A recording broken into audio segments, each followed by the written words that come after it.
Welcome to Penrose Learning, where we make understanding easy.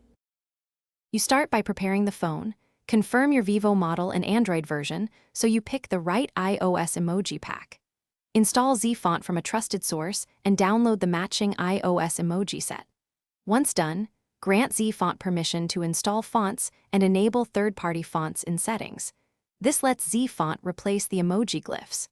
Doing that now prevents mismatches later and ensures the app can apply the iOS font without requiring root access. Open Z Font and select the emoji section, then pick the iOS version you want. Newer packs match newer emoji variants. Tap Install and choose whether to apply system-wide or only to specific apps. System-wide gives the iOS look everywhere. Follow on-screen prompts, grant permissions, accept font replacement, and confirm. This step swaps the emoji glyphs because Android uses a font file for emoji. Replace it, and the phone will render iOS-style icons going forward.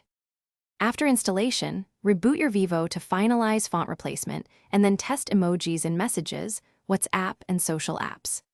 If you see empty boxes or wrong icons, make sure you installed the pack matching your Android version. Clear the launcher and keyboard caches, then reapply the pack. If problems persist, open Z Font and restore the original font, or try the alternative iOS pack. That single troubleshooting tip, reapply the correct pack, fixes most. Thanks for watching. If this was helpful, leave a like and consider subscribing. See you next time.